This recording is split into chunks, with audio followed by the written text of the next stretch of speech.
سقطت من العار وصرت يابسة يابسة وحزينة راني هايمة ما نعرف وصرت يابسة يابسة وحزينة راني هايمة ما نعرف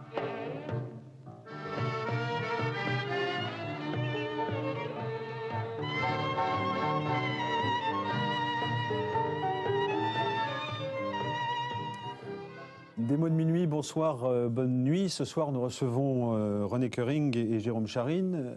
Jérôme Charine, vous êtes auteur américain, vous vivez à Paris, vous avez écrit 40 livres, beaucoup de noir, de la BD. Oui. On vous écoutera tout à l'heure, mais j'ai deux questions à vous poser. Est-ce que vous êtes toujours végétarien ? Presque. Presque, c'est-à-dire vous faites quelques... Je mange le poulet quelquefois, mais pour le plupart, je suis végétarien. Et est-ce que vos fenêtres parisiennes donnent toujours sur le cimetière Montparnasse ? Oui, parce que j'habite à côté du cimetière Montparnasse. Pour moi, c'est un petit jardin, très, le ton de Baudelaire, pour moi, c'est très touchant, parce qu'il est caché entre... sa mère et son père. René Koering, vous venez de prendre vos fonctions de directeur de la musique à Radio France. Vous êtes le directeur du Festival de Radio France et Montpellier. C'est la 16e édition. Oui. Ça a lieu en juillet, tous les ans, du 13 au 20 juillet. 30. Au 30. Première question, votre définition du service public ? Oh mon Dieu. Ma définition du service public. Vous savez, comme c'est alimenté par de l'argent qui n'est pas privé, je pense qu'il faut donner aux gens ce pourquoi ils ont déjà payé. Parce que je pars du principe que quand on paye ses impôts, on a payé une petite part de la culture à laquelle on a le droit. C'est-à-dire à la beauté, à beaucoup de choses de cet ordre-là.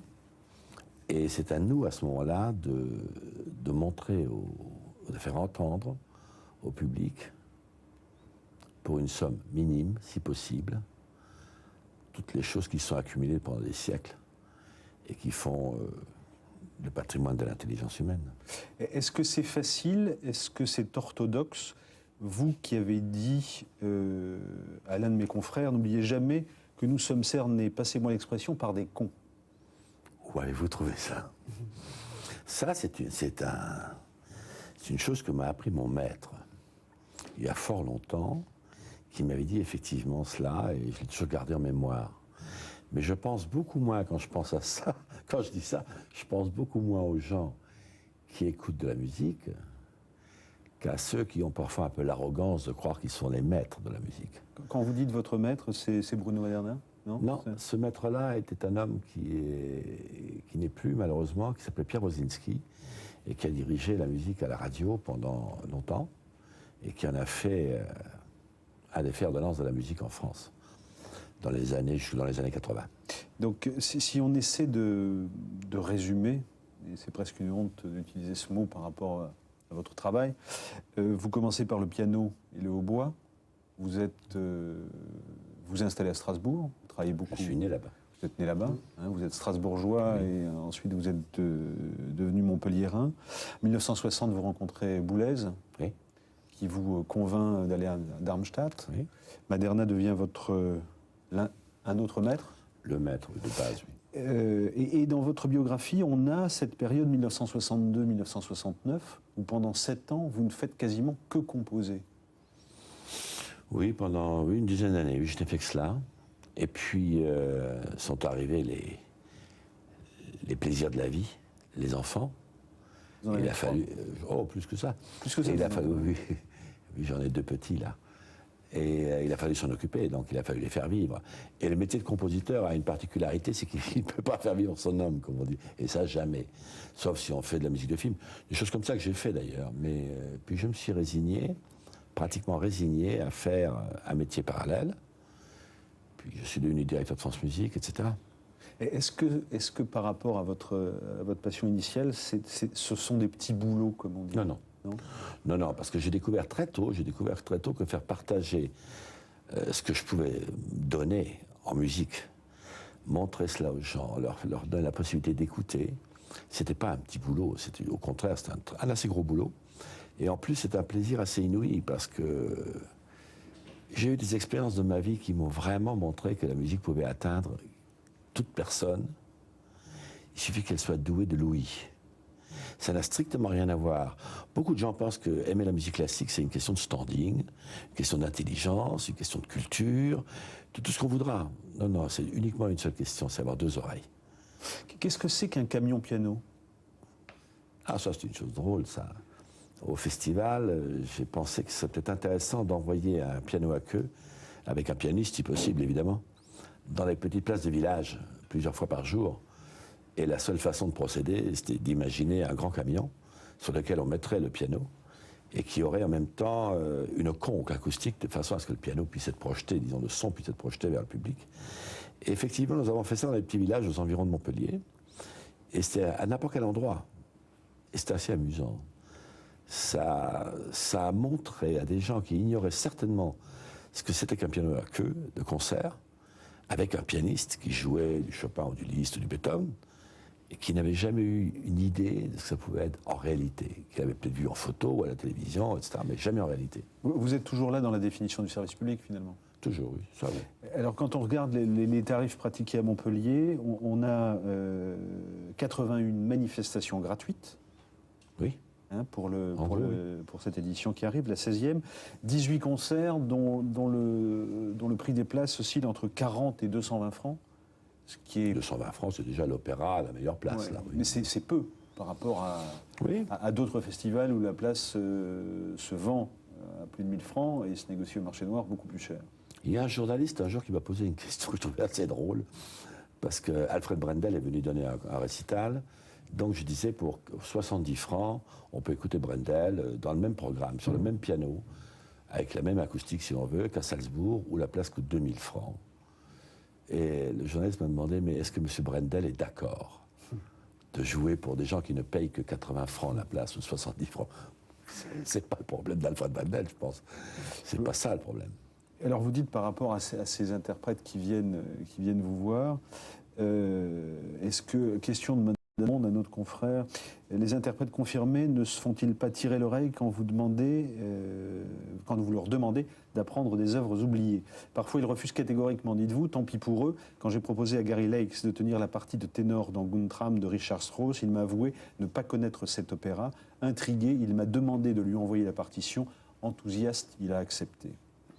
Ça, c'est le cas de 90% des artistes. Il y en a effectivement 10% qui prétextent une course urgente à faire pour ne pas avoir à apprendre une nouvelle œuvre, qui ne chanteront peut-être qu'une seule fois dans leur vie ou qui ne joueront qu'une seule fois dans leur vie, c'est vrai. Mais c'est vrai que aussi 90% des artistes disent oui.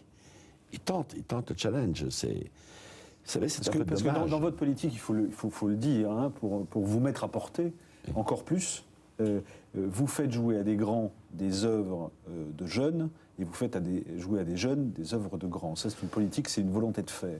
Enfin, pour être un peu caricatural. Je fais jouer à des grands des œuvres que personne ne connaît, oui. Et je fais jouer à des jeunes gens que personne ne connaît, des œuvres que tout le monde connaît.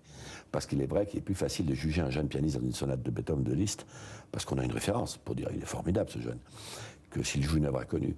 Par contre, les grands artistes, j'adore les embêter avec ça. Et ils suivent dans 90% des cas. Oui. Et il n'y a pas de problème de cachet? Ah non. Jamais. Non, ça n'existe pas, ça. Non, l'artiste, s'il n'est pas convaincu que la musique est belle, je ne vois pas pourquoi il serait un artiste. Vous savez, il y a 3000 œuvres, 3000 opéras qui valent la peine d'être entendus. On n'en écoute que 50. Je dis toujours une chose un peu idiote, c'est quand tout le monde... Imaginez un instant que toute la peinture du monde, on pratique le même ostracisme vis-à-vis des peintres mineurs que vis-à-vis des compositeurs mineurs de l'histoire de la musique. On aurait un musée au monde où seraient réunis les 300 grands chefs-d'œuvre. En musique, on pratique comme ça, on joue 300 grands chefs-d'œuvre. Et le reste, on le dédaigne. Pourquoi? C'est stupide. On va regarder deux moments qui vont nous permettre de vous repérer un peu plus encore. Vous allez jouer du Satie, c'est en plein air, c'est au Festival de Radio France Montpellier, c'était en 1995. Un petit moment pour vous voir au travail.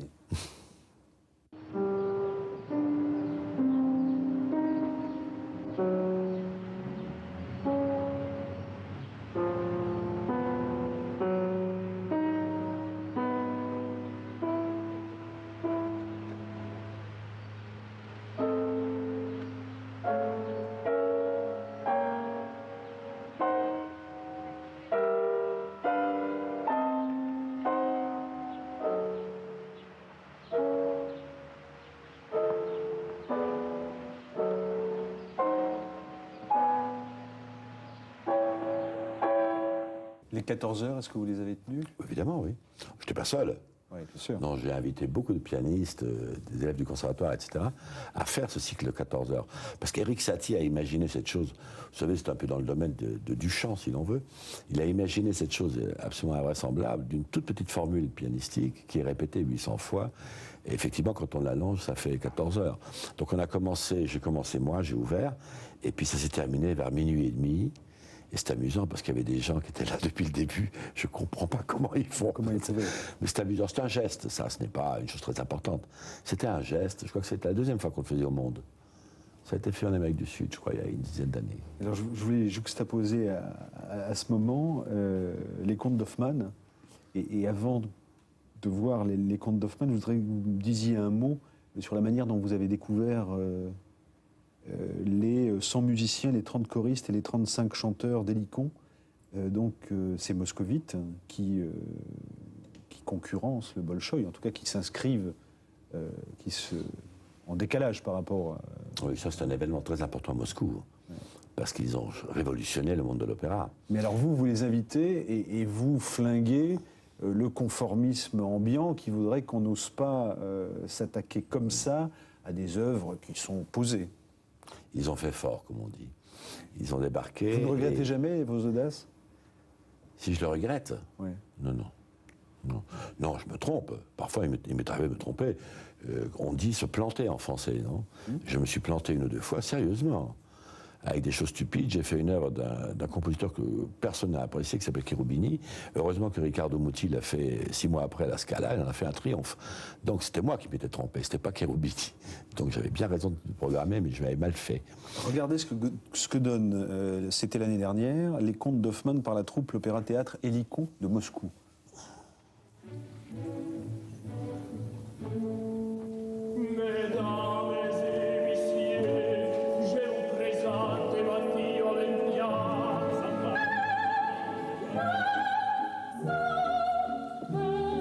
Image insolite, voix somptueuse, d'emblée, on est conquis.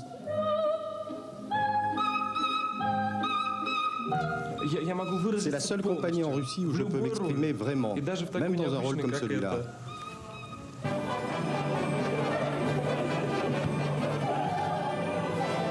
À Moscou, le théâtre Hélicon fait chaque soir la nique au Bolchoï en proposant un répertoire revisité sur un mode décapant.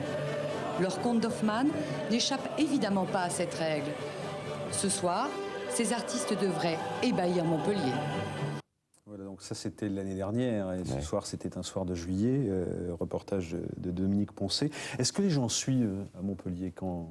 C'est une manière de mettre à portée, hein, toujours cette volonté d'écrire autrement la musique ou de la faire entendre autrement, en tout cas de trouver l'innovation souvent.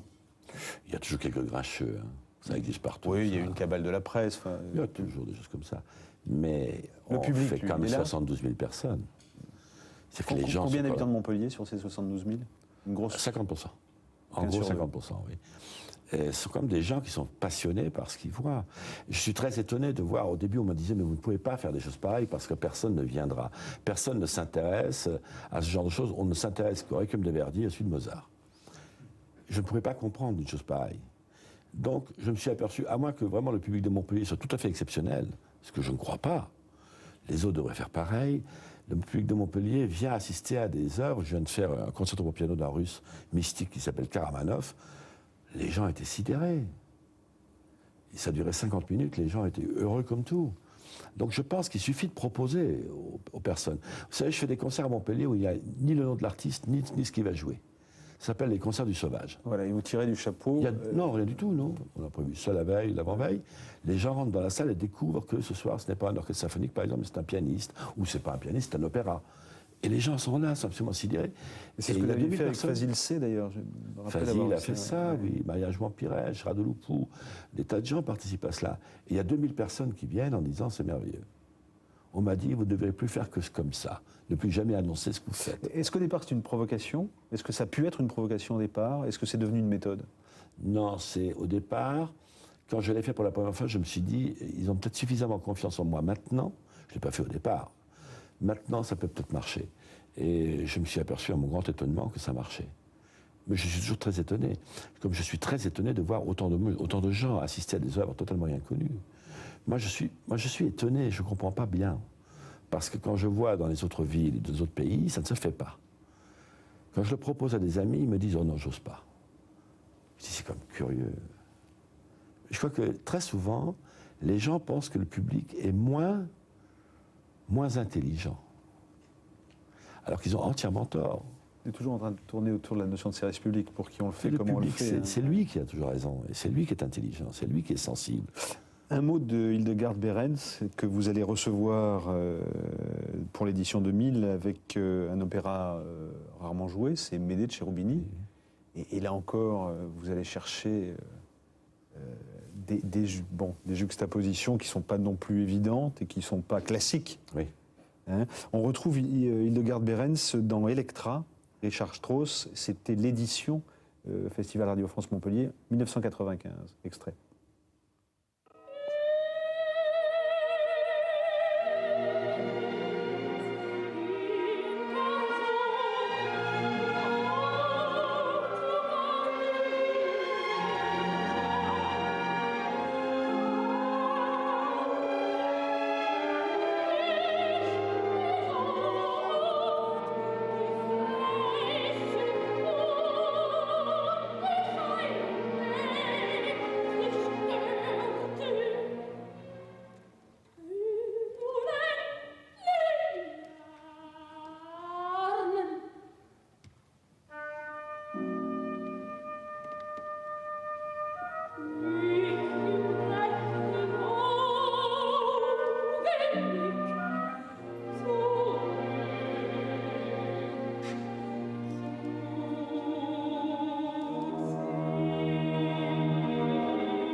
Formidable.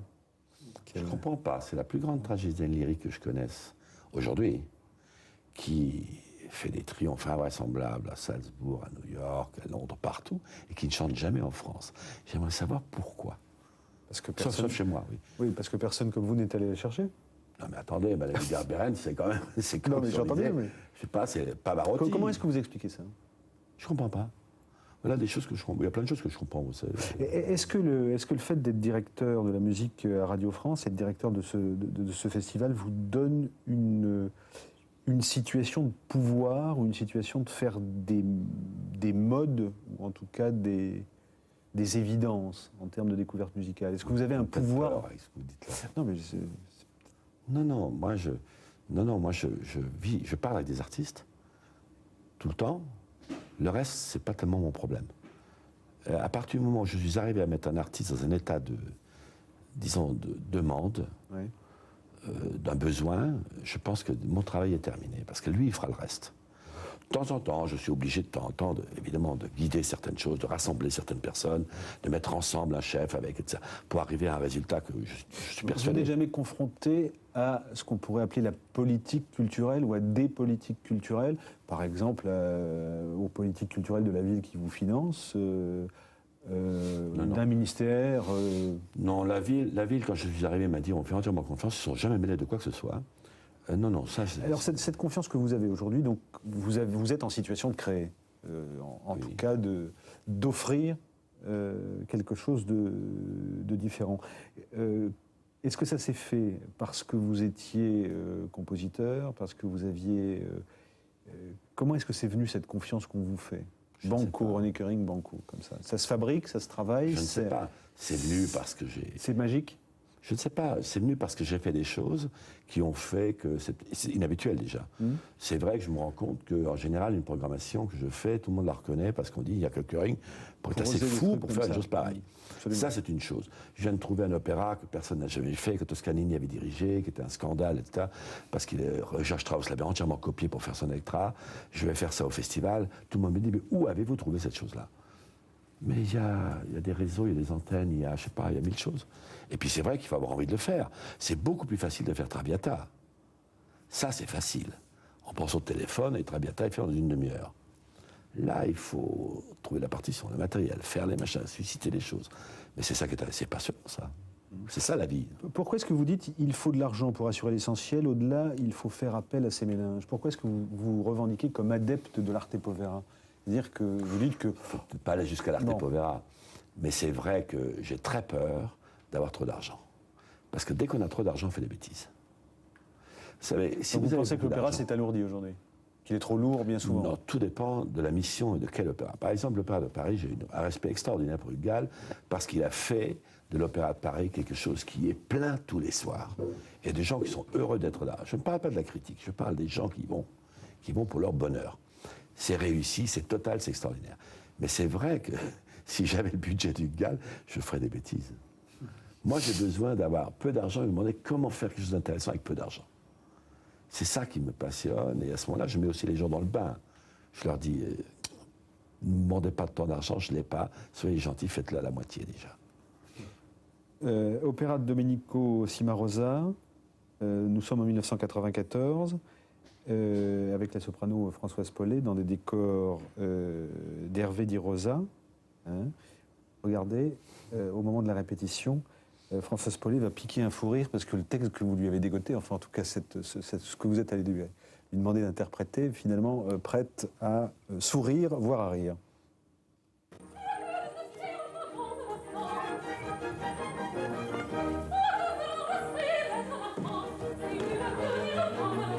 Vous allez avoir des surprises, parce que c'est assez vert.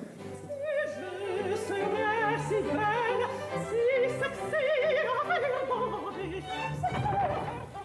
je vais voir mon bonheur. Je sens déjà mes intestins qui... Le but que j'avais, c'était pour des néophytes comme moi, qui sont attirés par l'opéra, mais qui sont souvent rebutés par la longueur, de les capter dans le spectacle, de les faire revenir au chant et à la musique.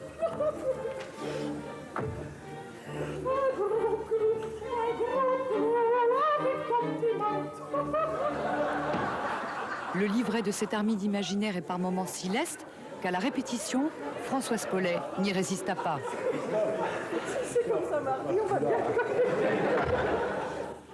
Armée d'imaginaire, donc Cimarosa, qui est un contemporain de Mozart. Donc vous faites rire, en fait. On voit qu'on peut prendre vraiment beaucoup de plaisir au-delà de la musique. Jusqu'où est-ce que ça peut aller?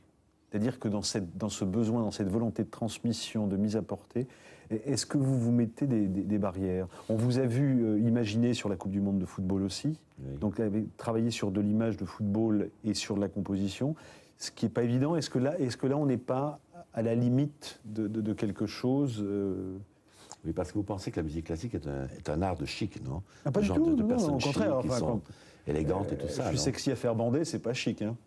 Oui, mais vous savez que du temps de Cimarosa, le texte italien original, il est pire. Parce qu'à l'époque, on savait encore rire de ces choses-là. Alors évidemment, quand je fais la traduction d'un opéra comme ça et que j'en fais la mise en scène, c'est que j'essaie de retrouver un petit peu cette ambiance qui était quand même assez spéciale à la fin du XVIIIe siècle, à Venise, oui, et à Naples, mon Dieu, on se permettait des choses effrayantes, et de les retrouver un peu. De toute façon, on n'est quand même pas bégueule à ce point-là. Pour ce qui est de l'autre problème, je pense qu'il y a... Je suis assez sensible à plein de choses. Il y a des choses que je vois et qui me disent j'ai envie de faire de la musique avec. Pas tout. Le football, ça m'a beaucoup amusé. Parce que moi qui n'aime pas le football... On va regarder quelques images comme ça, oui. Au football, j'ai vu un match et j'ai oublié. J'ai tout coupé. Je me suis dit, voilà, c'est un ballet. Voilà. Et vous avez imaginé donc de composer sur ce ballet, hein, oui. Donc,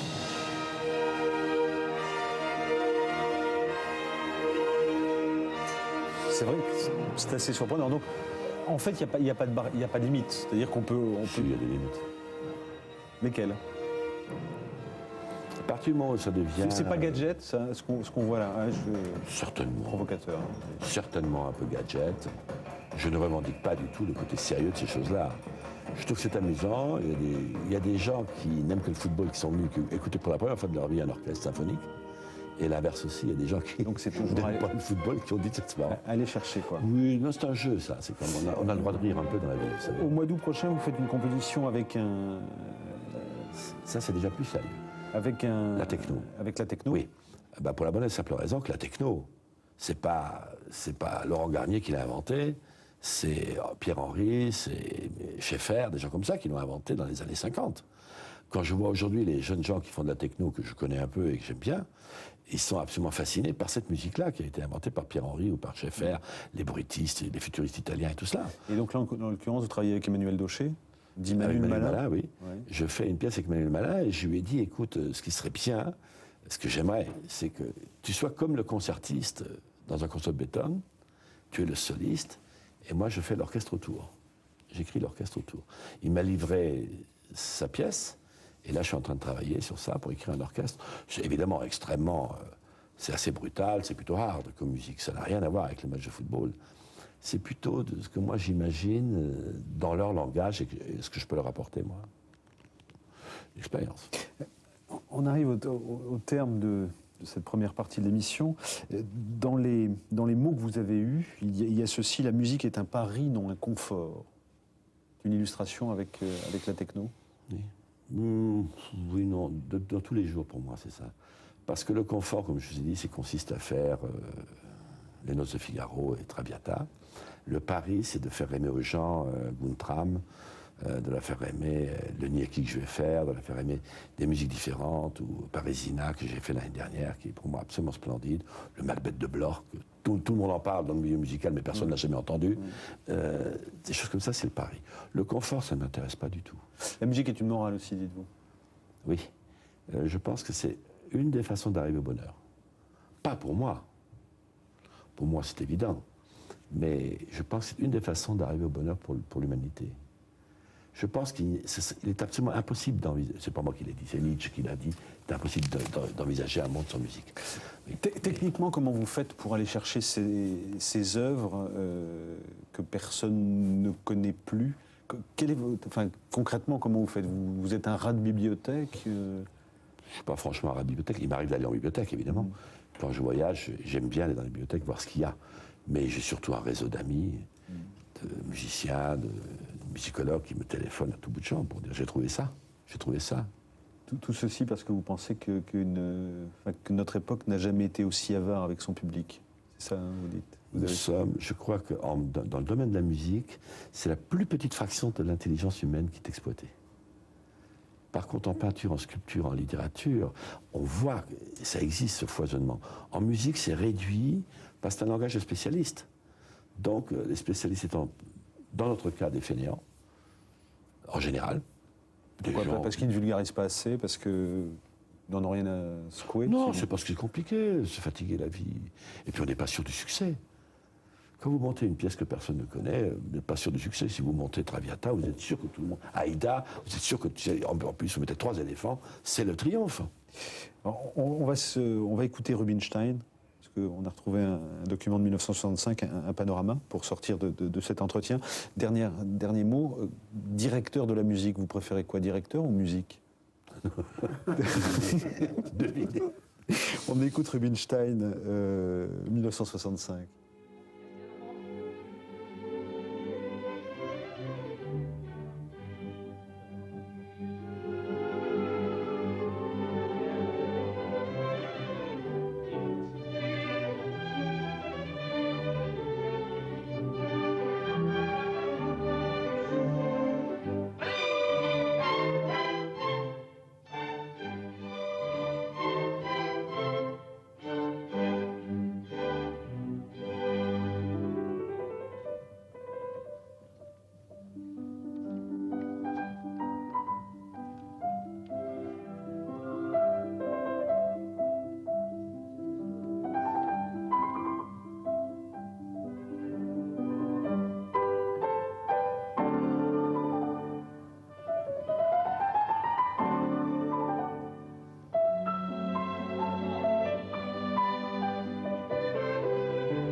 tous les grands, enfin, l'un des grands que vous avez contribué à faire connaître quand vous travailliez pas attendu pour le faire connaître. à France Musique. Non, mais ça a été vous avez contribué à la fin de sa vie, oui, j'ai été très lié avec lui. Est-ce que vous en gardez des souvenirs dans votre chair?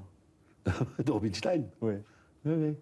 Pourquoi? Vous savez, il avait un côté amusant, il était toujours assis, mets-toi là. Alors je m'étais obligé de m'asseoir à côté de ce côté-là, parce qu'il était sûr de cette oreille-là.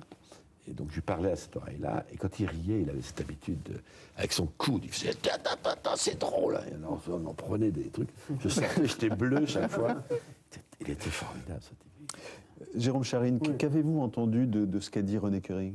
Oui, bien sûr. Je ne suis pas analphabète, mais je crois qu'il pousse très loin. Je suis en grande j'admire beaucoup les choses que vous avez faites parce que c'est très simple, produire tous les 2-3 appareils classiques, mais les choses inconnues, pour moi, c'est exactement comme l'écriture. On doit pousser très loin pour trouver quelque chose. Et je crois que c'est un travail formidable pour moi.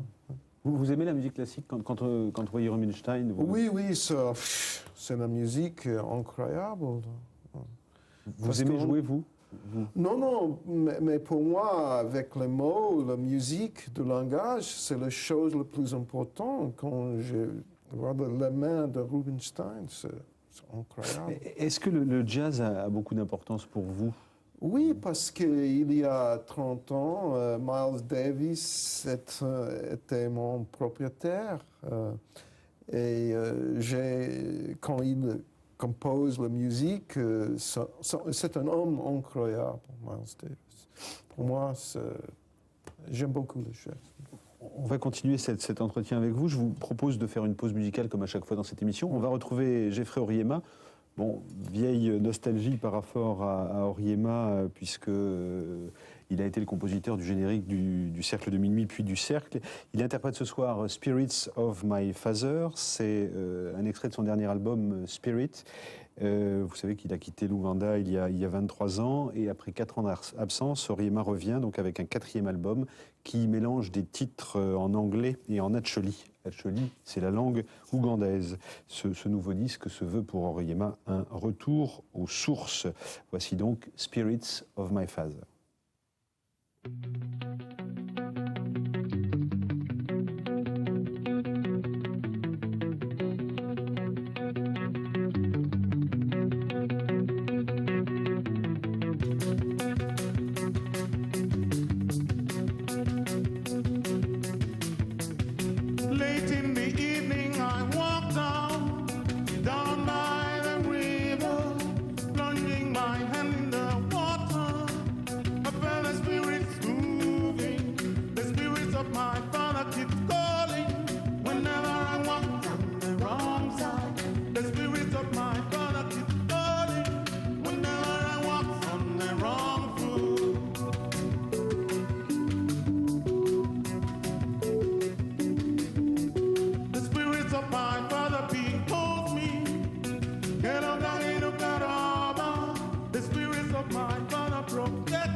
Namokara,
Jeffrey Oryema, son album s'appelle Spirit. C'est formidable. On vous a fait découvrir Jeffrey, non? Vous le connaissiez un peu? Oui. Jérôme Charine, vous avez une double actualité éditoriale, puisque dans la collection Haute Enfance chez Gallimard, vous publiez Le Cygne Noir. Par ailleurs, chez Casterman, en collaboration avec Loustal, pour les dessins, vous avez signé White Sonia. On va y revenir dans une seconde. Ma première question porte sur Freud. Oui. Parce qu'en fait, dans Le Cygne Noir, on apprend que très longtemps, votre mère vous a appelé bébé, que vous étiez situé entre un grand frère et un petit frère, que vous avez une relation très particulière avec votre mère, que par ailleurs, vous aviez de grandes oreilles et qu'on vous appelait Dumbo. Dumbo, Et donc je me disais, mais bon, est-ce que vous avez réglé toutes ces histoires? Parce que c'était pas facile d'être surnommé Dumbo parce que vous aviez de grandes oreilles, d'avoir cette relation si particulière avec votre mère. Je sais que vous avez été fasciné par Freud parce que Freud parle de Moïse l'Égyptien, etc. Exactement. Comment est-ce que vous avez fait le deuil de ces souffrances d'enfance? Est-ce que l'écriture est la seule réponse à ces... Pour moi, oui. Le deuil, le mot deuil, c'est très important. Et aussi, quand j'ai grandi, le premier livre que j'ai lu quand j'étais un étudiant, c'est le livre de Freud, Moses et le monothéisme. Et le théorie que Moïse est un Égyptien, pour moi, il a poussé très loin, il me donne le courage de pousser dans avec la même force, parce que c'est un livre formidable. Aussi, les choses que Freud a écrites sur Leonardo da Vinci, c'est la même chose. Mais comment est-ce que vous tombez sur votre premier livre? Pourquoi est-ce que votre premier livre, c'est Freud? Par hasard, c'est comme ça. Un gosse qui... Le nom Freud, pourquoi pas? En fait, votre premier livre, c'est Bambi. Oui, comme un enfant, mais c'est après. Et c'est Bambi qui vous sensibilise à la langue, à une langue que absolument, mais c'est une histoire très très triste, l'histoire de Bambi, le mort de sa mère, c'est horrible. Et aussi le film de Walt Disney, c'est un chef-d'œuvre. J'aimais beaucoup. Pourtant, Walt Disney, c'est pas tout à fait votre tasse de thé, quand même. Non, le grand Disney, le Disney de les années 30, les années 40, pas après, pas Mary Poppins, pas le merde comme ça, mais le... Vous dites la merde. Oui. Pourquoi pas? Oui, pourquoi pas, oui. Alors, dans votre parcours, on a choisi de s'arrêter sur un monsieur que vous... D'abord, parce qu'il chante une chanson qui doit avoir du sens pour vous, et parce que, par ailleurs, c'est aussi un compagnon de jeu. Regardez. Oui. Avec ma gueule de métèque, de juif errant, de pâtre grec, et mes cheveux aux 4 vents. Je viendrai, ma douce captive, mon âme sœur, ma source vive, je viendrai boire tes 20 ans. Et je serai prince de sang rêveur ou bien adolescent, comme il te plaira de choisir. Et nous ferons de chaque jour. Alors, Moustaki chante le métèque, et quand on voit la place qu'occupe dans votre vie des notions comme l'origine, comme l'exil, comme la nostalgie, ça a un sens de dire métèque. Mais par ailleurs, c'est aussi votre compagnon de ping-pong. Vous jouez... Oui, je joue avec Georges. Il y a 10 ans, j'ai joué pratiquement chaque jour avec Georges. Nous jouons dans la même équipe pour le Club Métro à Paris. Et nous avons écrit ensemble aussi une chanson qui s'appelle Gentle Jack. Et pour moi, Georges, il est un homme formidable. Jérôme Charine, Poisson-Chat, j'avais ma raquette, mes chaussures de ping-pong. Harry ne pouvait rien contre Paul et moi. Nous devenions célèbres. Les types venaient de partout pour affronter les as du club. Ils n'en croyaient pas leurs yeux. Un gamin et un clown avec un tas de cheveux gris. Nous les laissions rigoler avant de servir. Ils se donnaient des coups de coude et se chuchotaient à l'oreille, sur quoi nous les mettions en pièces. Pas besoin de recouler, de lui indiquer les coups au petit Paul. C'était lui le maître. Je sautillais autour de lui. Le fantôme vous bolait la balle pour que les gamins aient le temps de se pointer sur ses sabots à bascule et de vous fourrer son coude dans la gueule. Impossible de gagner contre nous. Trop fort, le nabot trop expert. Il avait le génie d'Amorphie, cette rare capacité de vous abattre, de vous fendre en deux sans scier. Alors, qu'est-ce que ça vous apporte le ping-pong ? Pour moi, le ping-pong, c'est un sport c'est difficile à dire, mais je suis un vieil homme qui joue avec les gosses de 15 ans, avec un service formidable. Un vieil homme ? Oui, un vieil homme, oui. Un homme en retraite. Qui écrit toujours. Mais pour moi, c'est parce que je suis en train d'écrire un livre sur ping-pong qui s'appelle Ping-pong or the Art of Staying Alive. Parce que pour moi, c'est un jeu formidable.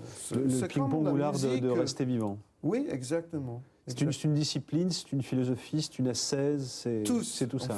Philosophie, et aussi c'est une grande politesse entre tous les joueurs. Et pour moi, c'est un sport incroyable. Alors, on vous situe un peu, donc cette rencontre avec Freud, le ping-pong, comme étant... Freud et ping-pong. Freud et ping-pong. Les mots que j'utilisais tout à l'heure, l'origine, l'exil, la langue, le métèque. Où est-ce que vous en êtes de ça aujourd'hui ? On a l'impression que dans tous vos livres, et il y en a près de 40, aux États-Unis et en France. Où est-ce que vous avez réglé ce problème de la mémoire et de la nostalgie ? Non, pour moi, c'est une grande tristesse parce que je ne suis pas américain, je ne suis pas européen, j'étais né dans un berceau entre les deux. Sam, votre père était polonais, votre mère était biélorusse. Biélorusse. Et ma mère, elle était très très belle. Et malheureusement, mon père était très cinglé. Il a une vraie maladie de tête parce que nous sommes très très pauvres. J'ai grandi dans le Bronx, dans un quartier horrible, mais c'est seulement avec le souvenir que je peux pousser la tristesse plus loin, parce que je peux sourire avec ce livre.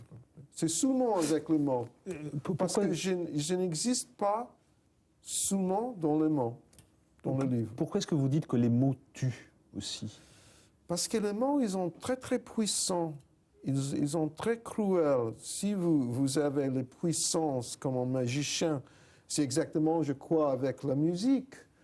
On peut faire, par exemple, le grand Flaubert, le travail de Flaubert était très très cruel parce qu'il a une grande puissance avec les mots.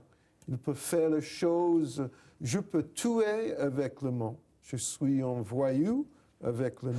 Alors, quand on regarde la photo qui accompagne, Oui. enfin les photos, on vous voit, Exactement. moi en futur. Alors, la légende est la suivante. Moi en futur délinquant juvénile, peu de temps après les événements de ce livre. Oui.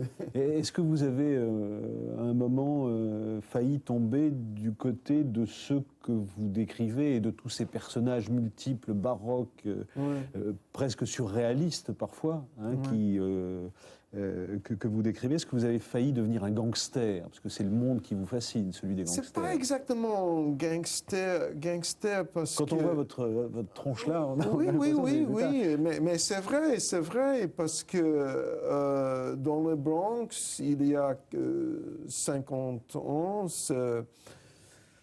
c'était très, très sauvage.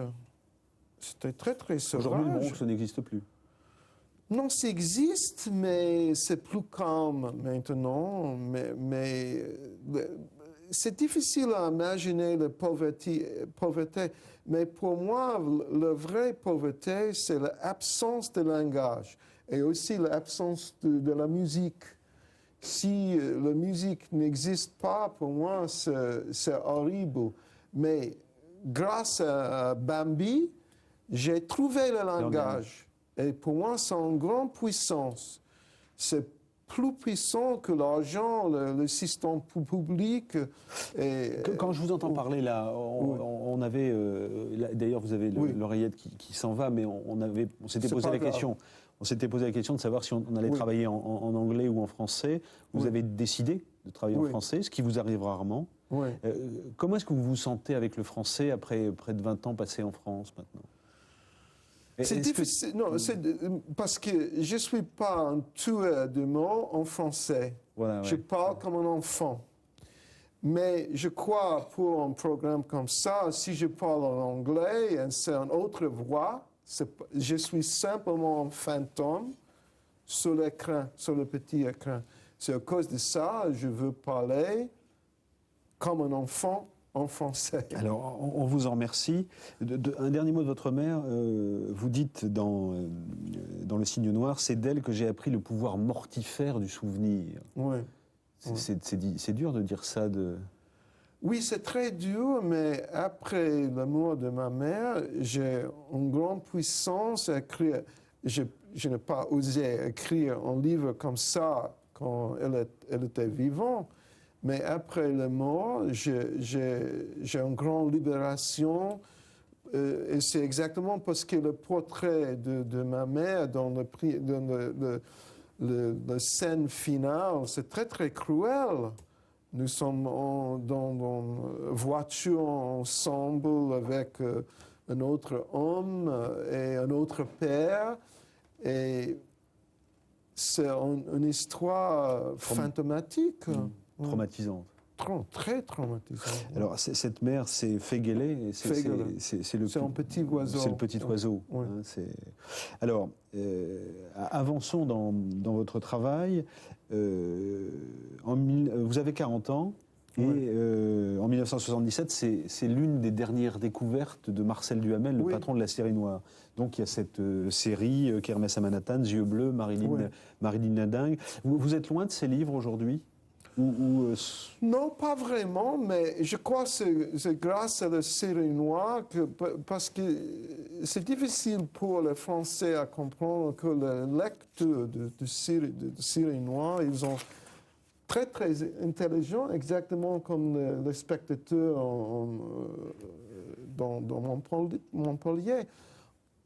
Instantanément, ils comprennent qu'ils ont trouvé une autre chose, parce que c'est très rigolo, très loufoque, très étrange. J'ai mélangé toutes les choses, les grandes littératures, c'est Groucho Marx, c'est Woody Allen, c'est toutes les choses. Mais c'est souvent l'amateur de série noire qui peut comprendre les choses que j'ai faites. Par exemple, ceci. Elle se faisait du souci pour Isaac. Oui. Ça allait devenir un inspecteur décharné si elle ne pouvait le gaver de soupe à l'orge et aux champignons.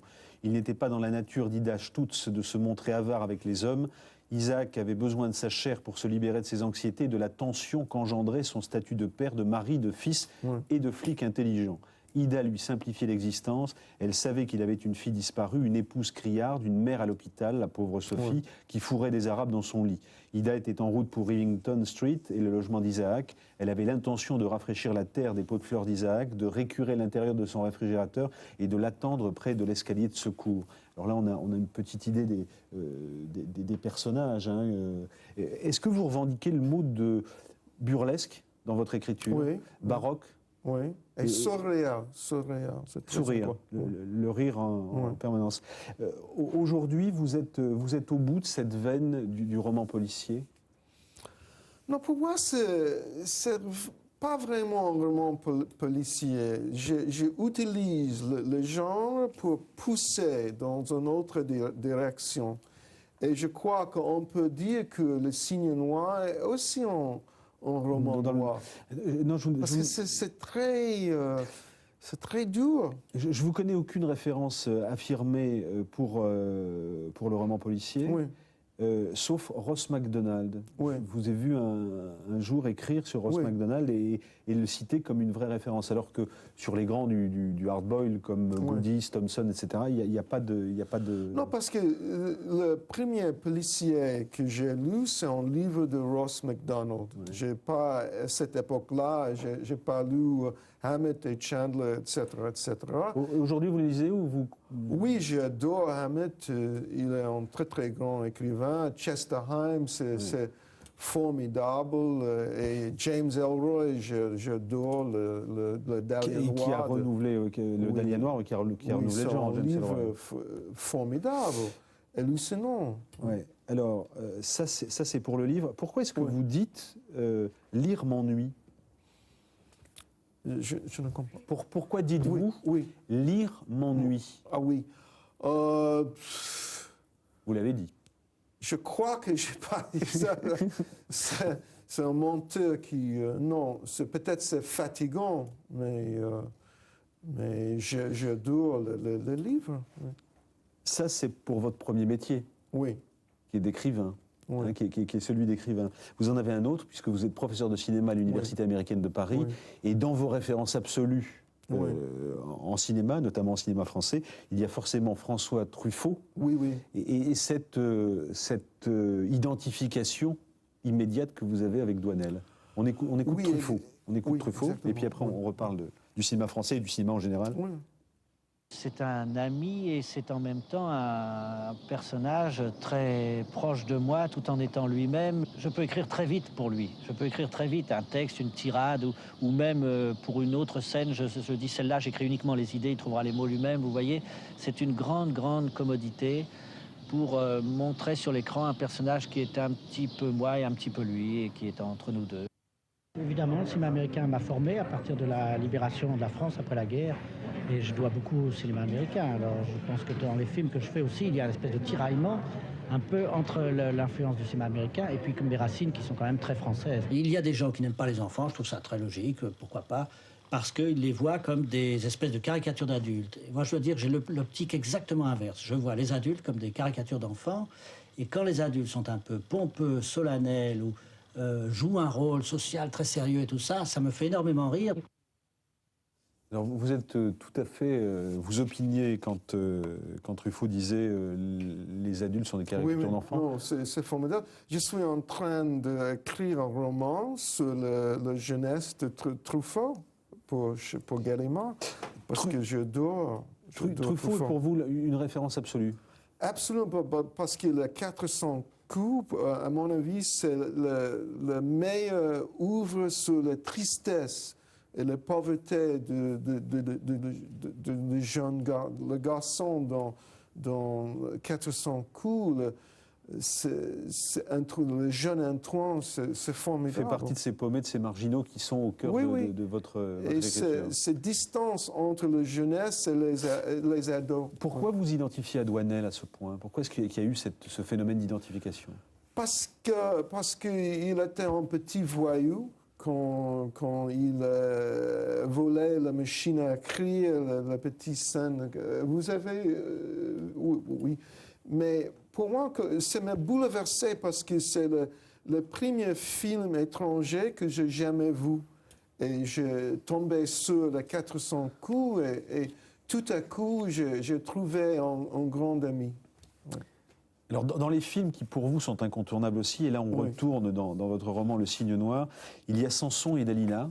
Oui, oui. Hein, donc, Eddie Lamar, Victor Mature, et vous écrivez ceci, puisque dans votre jeunesse et dans votre enfance, vous finissez dans un cinéma où vous regardez, voyez ce film maintes fois, vous séchez l'école. Oui. Mais comme c'est vous, le scribe de la famille, vous faites vos mots d'excuse vous-même. Et vous écrivez par exemple ceci par rapport à ce film. « Mais Samson écarte 2 des piliers principaux, détruit le temple et tous les Philistins qui se trouvent à l'intérieur, Dalila y comprise, elle qui ne peut se résoudre à vivre sans sa grosse brute. Je n'arrivais pas à m'arrêter de pleurer. Samson et Dalila ressemblaient à une moralité du Bronx. Samson aurait pu être mon oncle miraculeux ou mon aîné aux cheveux longs, se battant contre les Philistins de Manhattan ou de Loyo, qui se trouvaient détester notre petit comté. Après tout, c'était un géant juif, même si Cécile B. 2000 donnait aux habitants de Dan l'air de n'importe quelle bonne vieille tribu ordinaire. Je retournais au Luxor. Au Luxor, c'est ce cinéma où vous allez rencontrer ces trois personnages étranges et où vous allez faire une partie de votre vie à l'époque. Hein. Je n'avais pas de souci à me faire pour les lettres arrivant de ma communale. Le scribe de la famille, c'était moi. Maman ne pouvait pas aller à l'école avec moi pour apprendre à maîtriser l'alphabet alors qu'elle avait le petit Marv, c'est le puiné. Elle ne pouvait pas se transformer en Colette. C'était moi qui répondais à tout notre courrier. Je savais imiter la signature de mon père et je m'imaginais déjà en rêve la réponse que j'allais faire, quelque chose où il serait question d'une maladie chronique des os ou du cerveau. J'étais aussi futé que Dalila. Du moins, était-ce ce que je commençais à croire. Donc vous vous identifiez à Antoine Douanel un peu plus tard, mais avant vous identifiez à Eddie Lamar et à Dalila. Dalila et Samson avec les cheveux longs qui est coupé, c'est un peu comme Freud, l'absence des cheveux. Mais aussi le comédien Victor Mature, il dort sur l'écran. Et pour moi, c'est très, très émouvant. J'aime beaucoup cette comédien. Alors, on continue avec le cinéma. Je voudrais vous montrer un tout petit extrait, mais uniquement pour la phrase que vous allez entendre, pour le dialogue que vous allez entendre. C'est le dernier film de Scorsese, traduit en français par À tombeau ouvert, et dialogue entre Cage et Arquette. Écoutez ce qu'elle lui dit. This city, it'll kill you if you aren't strong enough. The city doesn't discriminate. It gets everybody. Alors cette ville, New York, cette ville que vous avez mise de côté depuis toutes ces années, comment est-ce que vous la voyez aujourd'hui avec la distance? Est-ce qu'elle vous fait toujours aussi peur? Non, pas du tout. Je crois que maintenant, la grande tristesse de New York, c'est la distance entre les riches et les pauvres, parce que nous avons maintenant les milliardaires de 19 ans qui habitent dans les grands appartements, mais à côté, c'est le Bronx et la grande pauvreté, mais je crois que le film est situé dans il y a 10 ans. C'est pas New York, c'est pas Manhattan maintenant, mais Manhattan maintenant, c'est une ville dorée. C'est souvent pour les riches. Et pour moi, c'est... Pourquoi dites-vous Martin Luther King s'est trompé et il n'est pas allé assez loin dans sa perception, dans son analyse de la société américaine? Et il croyait trop en la nature humaine et il n'a pas compris que la question raciale... il était un peu trop naïf. Je crois que Malcolm X était beaucoup plus puissant parce qu'il était un homme qui comprend la pauvreté. Il était un maquereau en Harlem. Pour moi, il est un homme qui comprend les complications de racisme beaucoup plus fort que Martin Luther King. Oui, c'était un idéaliste, Luther King, alors que il faut tremper les mains dans le cambouis du racisme et de la ségrégation pour le comprendre. Oui, j'adore Malcolm X. Est-ce que vous dites toujours aujourd'hui qu'il faudrait que le président américain présente ses excuses aux Noirs, comme le pape les présentait aux Juifs, etc. Est-ce que vous êtes toujours dans cette logique-là? Le président des États-Unis, oui, je crois que, et aussi pour les Noirs aux États-Unis, c'est beaucoup plus important parce que l'esclavage de les Noirs, et le vrai problème, à mon avis, aux États-Unis, c'est la grande distance entre les Noirs et les Blondes. Sharin El-Oustal, White Sonia, est-ce que c'est une parabole de l'Amérique d'aujourd'hui? C'est-à-dire que quand on sort de prison, oui, exactement, comme Sonia, on ne peut que finir en prison et exactement, c'est la vraie maison pour elle, c'est la prison. C'est un peu triste, mais c'est aussi juste. Et alors, ce livre se termine de cette façon. Bon, cette femme est sortie, elle a réglé ses comptes. Oui. Et le dernier mot, la dernière bulle, puisqu'on est dans une BD, c'est « Salut, petite sœur blanche, bienvenue à la maison ». Oui, exactement. Et la maison, c'est la prison. Oui, c'est la prison. C'est triste Amérique, quand même. C'est triste, mais c'est aussi, elle a trouvé une famille dans la prison, exactement. Comme ça. Messieurs, vous restez avec nous. On va passer à la deuxième partie de cette émission. Ça s'appelle « Éteignez vos portables », c'est l'actualité culturelle.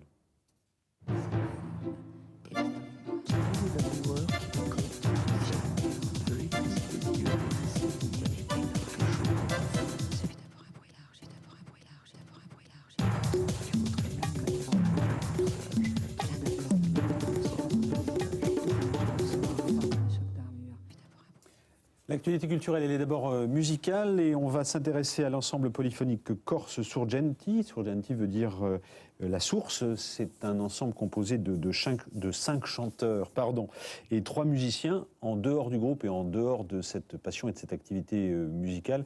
Ils ont tous un autre métier. Ils se produisent un peu partout dans le monde et avec un lieu de prédilection qui est les églises.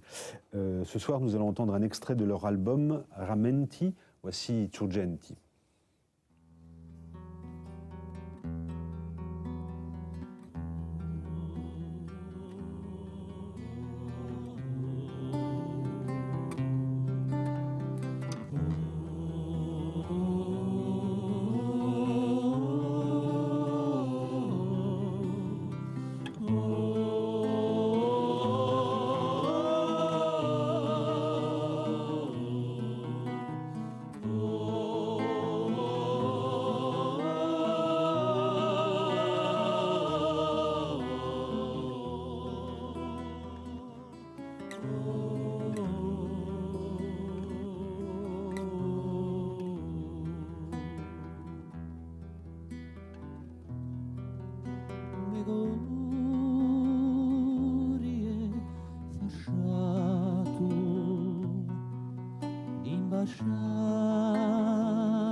Da sopra arena chi ci faci dall'uomo da tanto tempo, da tanti scondi, tanta gente lontana senza bego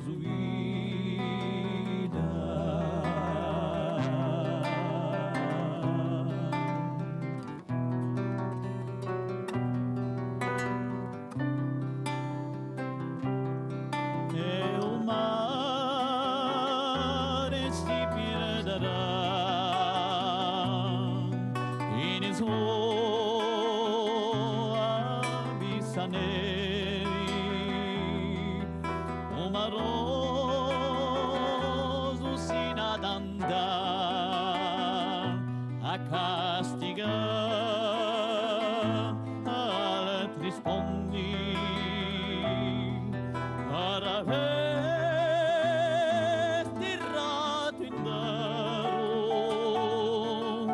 pioggia di feriti e di vidi abbandonata, qui la vendetta bramata per tanti secoli, per tanti morti, tanta gente lampada senza vego subita.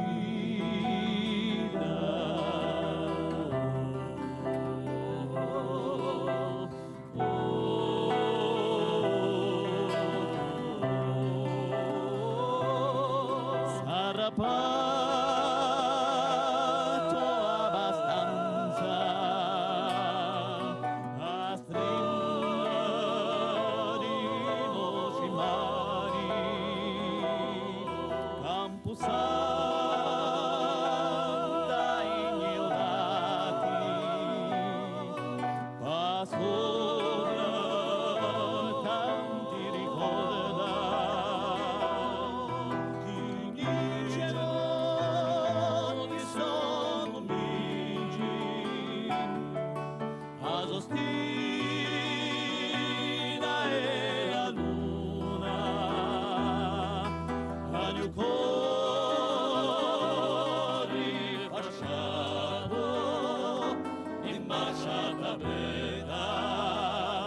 Scomissa de scema, ne voleva i baci, hai un cuore rifasciato, la speranza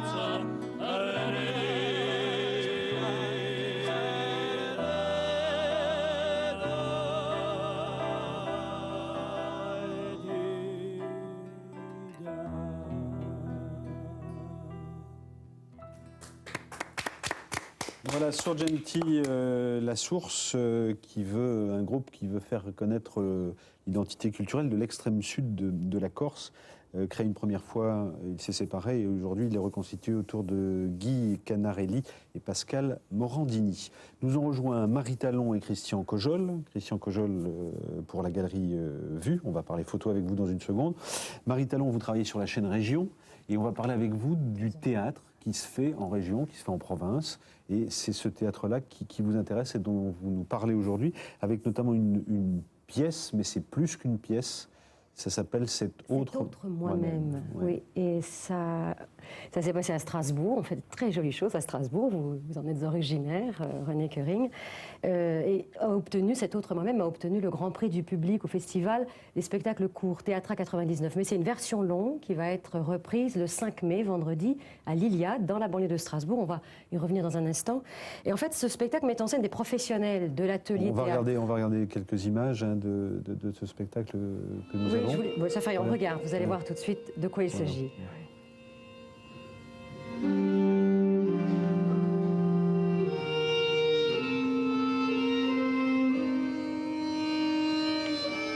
sont des professionnels de la danse avec des non-professionnels qui sont aussi des non-valides. 13 comédiens. Je laisse juste ces moments.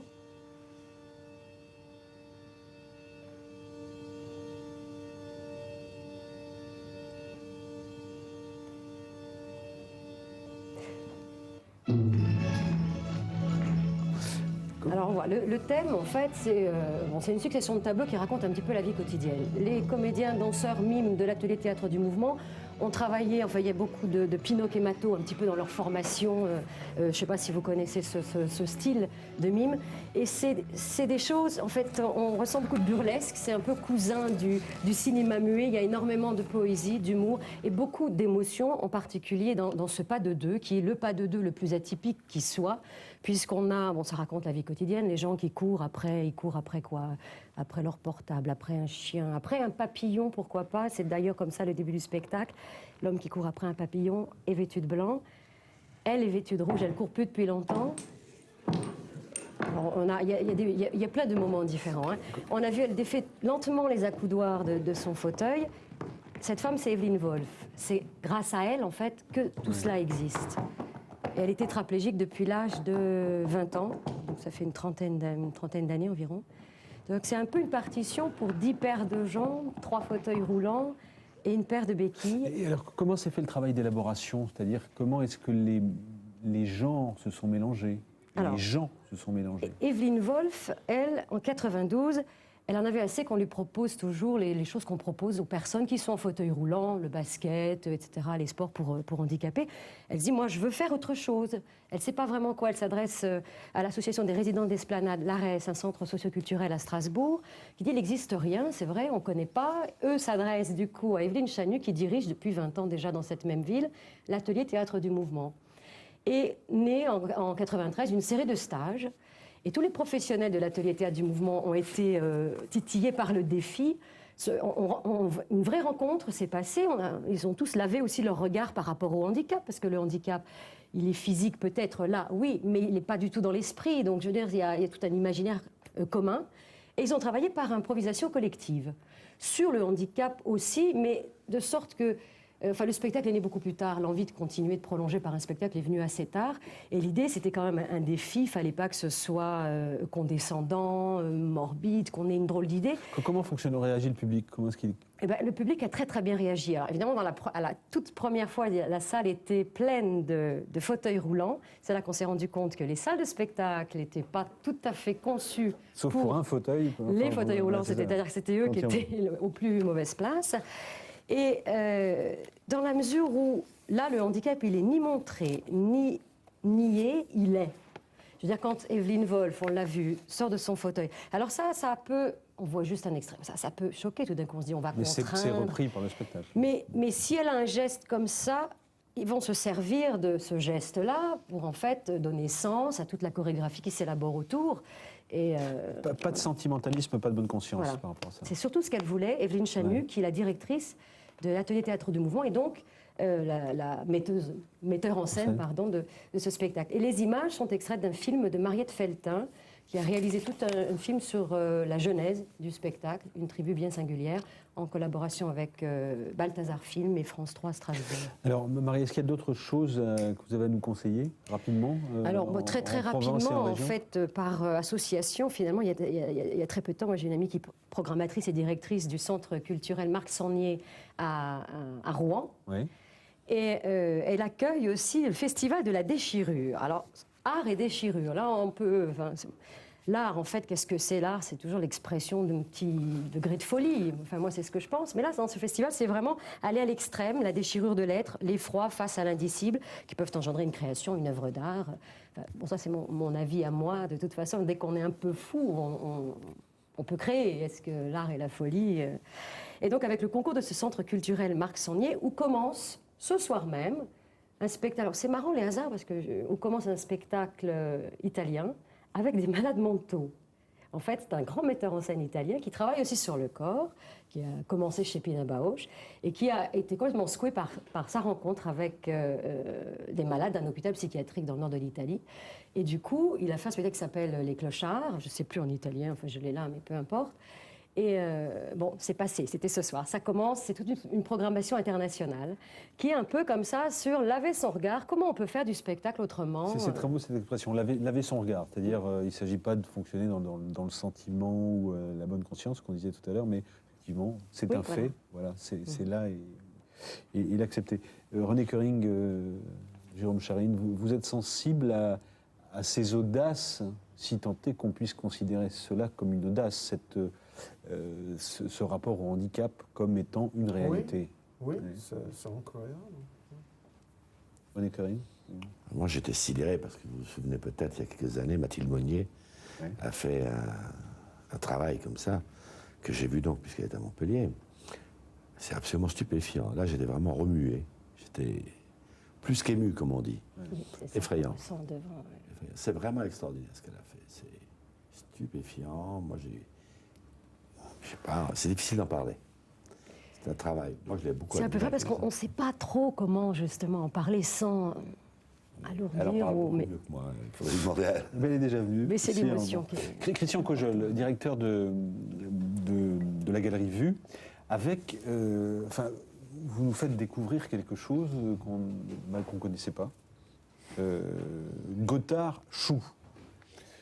Alors avec Nathalie Mantovani qui prépare l'émission, elle m'a dit, regarde, il y a un travail... En fait, pas découvrir, redécouvrir. C'est-à-dire que Gothard Chou, c'est un photographe suisse. Mort en 70, 67 69. 69. Donc mort il y a 30 ans, qui, de son vivant, a été quelqu'un de très connu. Il a publié un livre qui est une merveille amoureuse qui s'appelle Île des dieux, consacré à Java, Bali, Sumatra.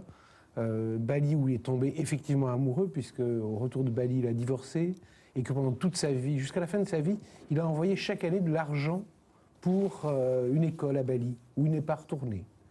Et c'est un monsieur... Ce livre, Île des dieux, a eu 12 éditions, ce qui veut dire 150 000 exemplaires d'un livre photographique publié en 1956, ce qui est colossal. Et puis, il est mort en 1969, et puis on l'a totalement oublié, parce que les institutions suisses n'ont pas fait leur boulot, parce que sa famille... Et comment se fait-il que vous, Kojol, vous le redécouvriez ?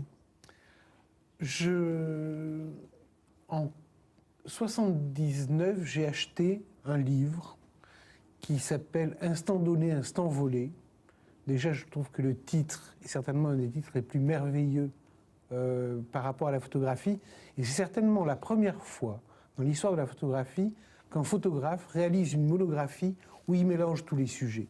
Gothard Chou mélange des choses qui viennent de Belgique, de Bali, de son travail en Italie, etc. Et j'ai été émerveillé par ce livre.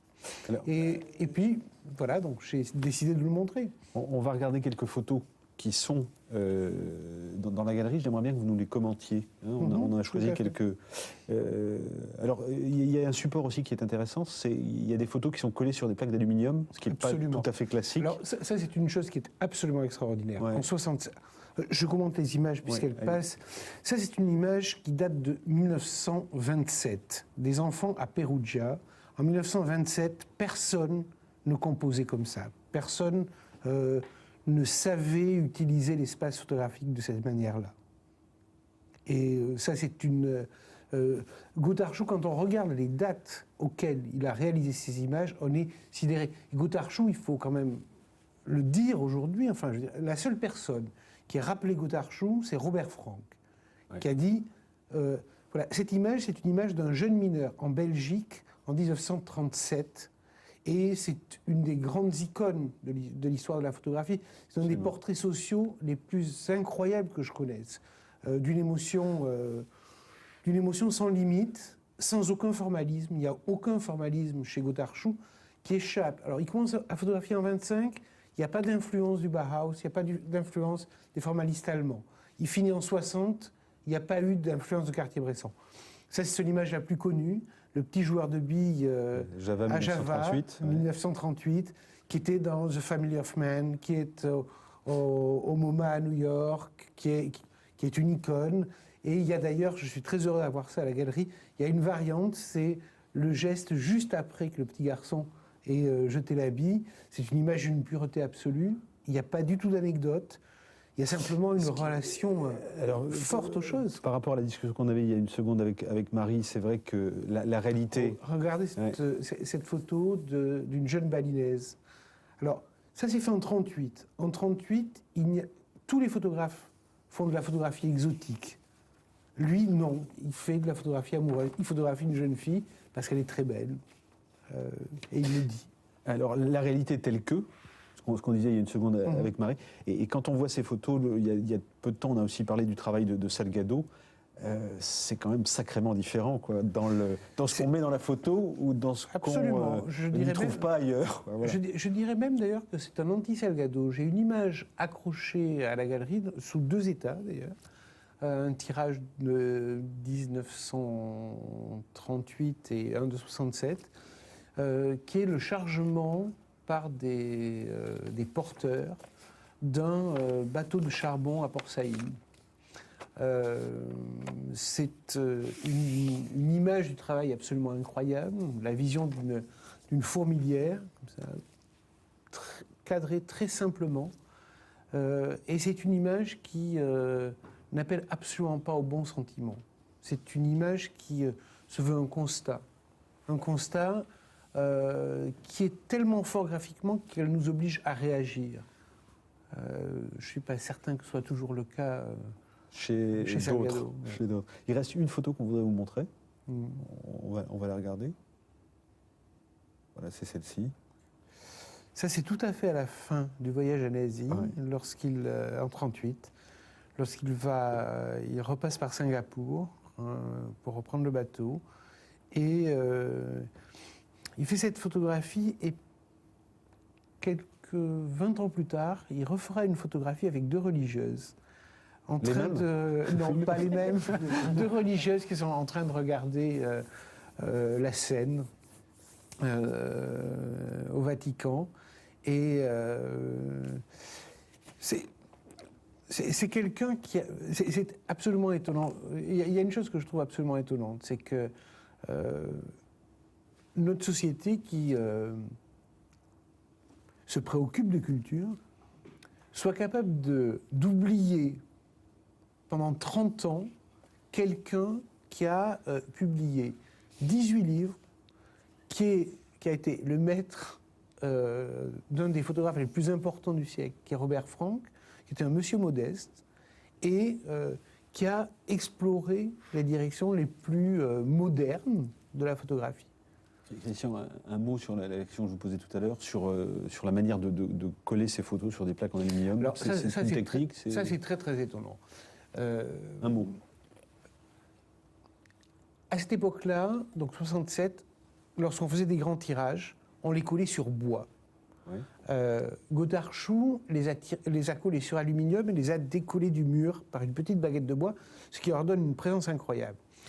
J'enquête là-dessus. La seule explication que j'ai trouvée pour l'instant, probable, c'est que l'armée suisse collait ses cartes d'état-major sur des plaques d'aluminium parce que ce n'était pas léger, ce n'était pas lourd, et ça permettait que le papier ne bouge pas avec l'humidité.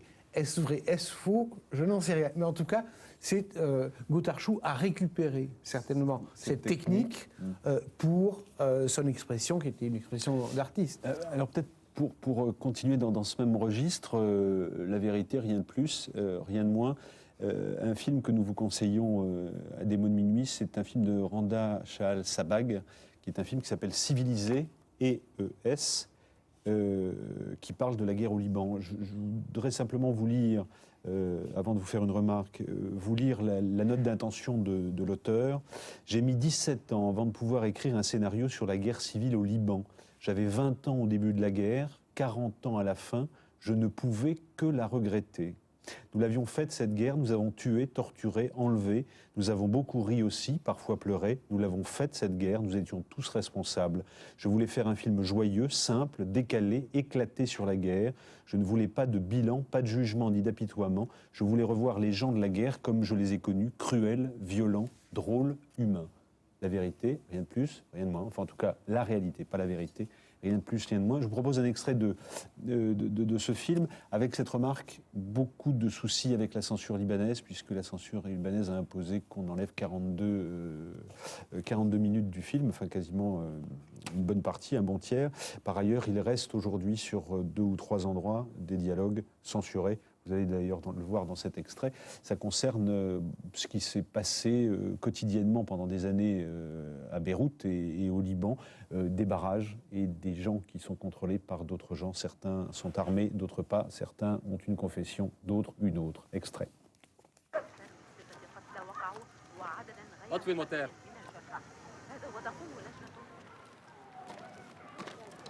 Tu en as déjà vu des salauds pareils? Baisse la voix, ils vont t'entendre. Je m'en fous. Fuck off. Je crache sur leur mère, sur leur barbe. كيس أختهم أخت اللي خلفهم وخدوا يا أخواتي الشرموطة.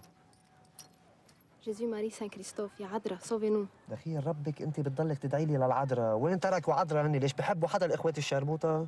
بحبوا حدا؟ عجبك فرنساوي وعم تكبر الراس. شو بدك فيها؟ رح يبلش الماتش، خليهم يفلوا. صبية حلوة. نمرة شوي، أنا بحب الشغل. لك يا زلمة، أنا كنت مفكر إنه كل المسيحية شقر.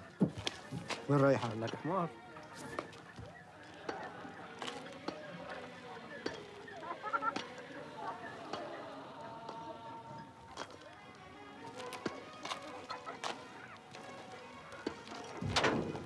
مصطفى ليك قشطة عليك يا معطر زيت عليك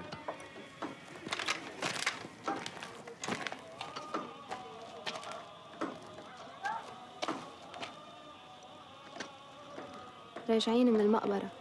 خلصي لك النظر. مادموزيل إيفون تعبانة اختي كتير. على أخت العرس. هي مريضة شوي. ما بتعرف تحكي عربي، فرنساوي. Au Liban, dans ces années, la négociation donc permanente pour un peu avancer. Ce film s'appelle Civilisé de Randa Shahal Sabag. Nous vous le conseillons. Puisqu'il y a le copinage, on vous dira aussi un mot du film de Bernard Rapp qui sort également cette semaine, qui s'appelle Une affaire de goût. On va terminer ce démo de minuit avec un conseil de théâtre avec Faux Frères, qui est une pièce de Pierre-Olivier Scotto et Martine Feldman, avec notamment comme interprète Thierry Beccaro et Pierre-Olivier Scotto, la voix de Michel Aumont. C'est une pièce de théâtre dans laquelle, après 20 ans, deux frères, deux demi-frères se retrouvent et ont des choses à se dire qui ne sont pas forcément joyeuses. Et il y a un jeu de la perversité tout au long de cette pièce. Ça s'appelle donc Faux Frères. Voici un extrait. Tu te souviens du père? T'es très dur, le père. Pour lui, j'étais un cheval. Son cheval. Il fallait que je gagne toutes les courses. Cheval gagnant, on m'appelait comme ça. M'a cassé ma guitare avec une rage. Recollé avec du vénilia. Une nuit, dû copier 3000 fois, je me prépare un bel avenir. T'imagines? Ça traumatise? Tu peux pas savoir. Tu t'en souviens pas, mais j'étais aussi avec toi pour les copier, les 3000 beaux avenirs. Tu les chialais sur ton cahier, Jackie. Pourquoi tu me parles pas de ces yeux injectés de jalousie et de whisky? Parce qu'il était jaloux de nous, le père. De notre insouciance, de notre jeunesse. Un soir, s'est déloqué devant nous dans son slip kangourou. Pathétique, le slip kangourou. Vous la voyez, la bedaine du père Fitz? C'est la bedaine d'un travailleur de minable. Il nous avait menacés. T'en avais vomi, Jackie. 3000 fois, je me prépare un bel avenir. T'imagines? Ça traumatise. Au petit matin, on ne sait plus quel avenir on va avoir. Voilà, cette pièce s'appelle Faux Frères. Je voulais simplement vous signaler encore, alors René Coering, on disait que vous étiez non pas un découvreur, mais quelqu'un qui va rechercher. Et avec la collaboration de Actes Sud, finalement, on a la publication d'œuvres qui ont été redécouvertes ou revisitées par vous, de John Adams, par exemple, de Ernest Bloch, de Pietro Mascagni, de Joseph Suk, le concert du Nouvel An, chant et danse de l'Amérique du Sud, parce qu'il y a aussi des musiques du Sud au Festival de Radio France et de Montpellier, et Charles Koechlin. Voilà. Je voulais vous signaler aussi dans la collection à voix haute chez Gallimard, et ceci c'est pour vous, cher ami, Daniel Pénac qui lit Bartleby et le Scribe d'Herman Melville. Hein, et vous racontez, vous, un jour, que vous avez été enfermé dans un asile qui s'appelait la maison Bartleby. Bartleby, oui. Bon, Bartleby. Et puis je voulais vous signaler aussi chez Delcourt, de Andreas et Durieux. On parlait de BD tout à l'heure, Mobilis, avec un premier épisode qui s'appelle Heure de Andreas et Durieux. On va se quitter en musique. Je vous propose d'écouter Gino Sitson. Il interprète Paper ce soir. Il sera bientôt en tournée dans toute la France. C'est un extrait de son nouvel album qui s'appelle Zong Zin, qui signifie « Je vais vous raconter en Medumba, une des nombreuses langues du Cameroun ». On écoute Gino Sitson.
Babetu sepepahi Onangami mayamba Tumugamang valley Nulentu pepahi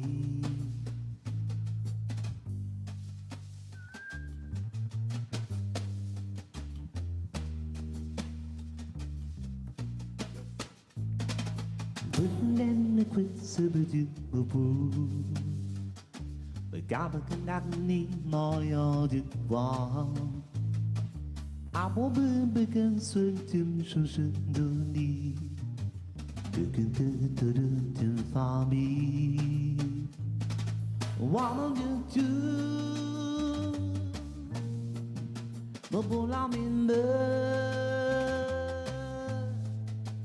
Gana long to Zitjali nimbusu Wanna do Jean Camo Bulamin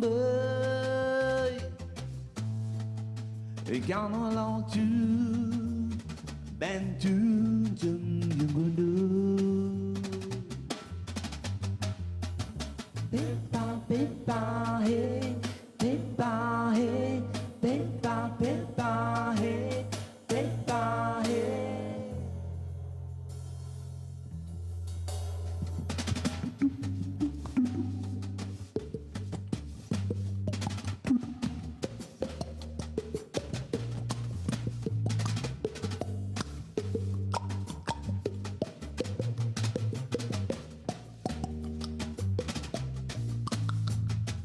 Why don't you do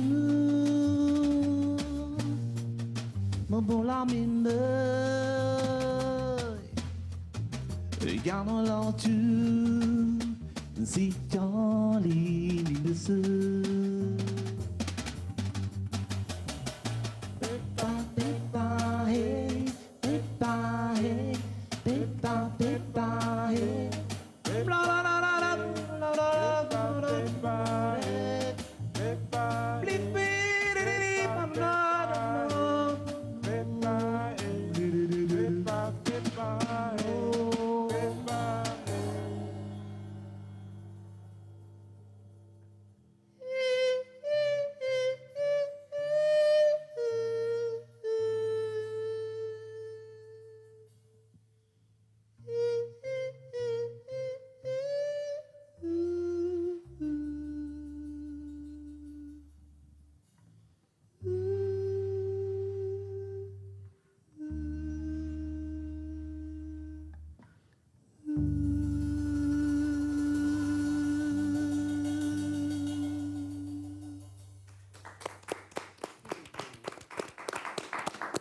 Guy Sitzon, Song Sing, vous retrouvez bien sûr toutes les références qui ont été évoquées dans cette émission sur Internet. Et puis, bien sûr, on vous conseille la lecture des livres de Jérôme Charine, BD ou quand il s'agit de signes, et le festival de Radio France et le festival de la musique. Allez, dites-le moi, je l'ai perdu. C'est le festival de Radio France.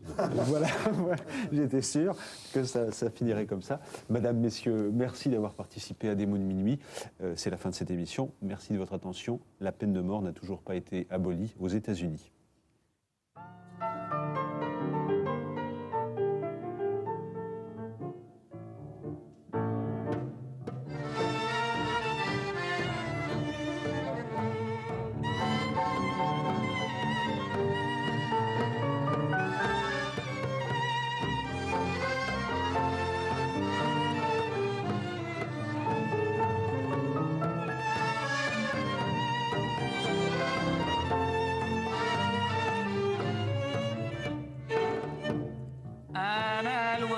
المسكينة